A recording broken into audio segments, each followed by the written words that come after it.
শ্ৰেষ্ঠ নাৰী ৰীতামণি বায়ন। আপোন চিন্তাৰ বোজা উপেক্ষিতা হে মোৰ জন্মদাত্ৰী মাতৃ, মোৰ বাবে তুমিয়ে হলা এই জগতৰ আটাইতকৈ প্ৰিয়তমা নাৰী। জীৱন আৰু জগতৰ পূৰ্ণাংগ ৰূপৰ সৈতে পৰিচয় কৰাই দি তুমি হৈ পৰিলা মোৰ বাবে ব্যতিক্ৰমী নাৰী। মোৰ সকলো যন্ত্ৰণা হাঁহি মুখে পাণ কৰি নীলকণ্ঠ হ'বলৈ নকৰিলা কুণ্ঠাবোধ তুমি। শ্ৰমক অমক অস্ত্ৰ কৰি সূৰ্যোদয় সূৰ্যাস্তৰ ভেদ পাহৰি মোক মানুহ হিচাপে গঢ় দিবলৈ কৰি গলা নিৰবিচ্ছিন্ন শ্ৰম তুমি।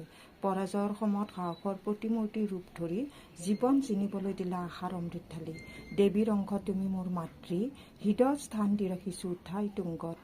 অনন্ত অপাৰ শব্দৰ সম্ভাৰ, তাৰ মাজত আছা তুমি অদ্বিতীয় ৰূপ লৈ। মোৰ শৰীৰত তোমাৰ স্পৰ্শানুভূতি, জীৱনৰ শেষখনলৈ থাকি যাব এই অনুভূতি। মোৰ দুখত দুখী, মোৰ সুখত সুখী, প্ৰতিদান নিবিচাৰা পৃথিৱীৰ আটাইতকৈ মধুৰতম শব্দ তুমি।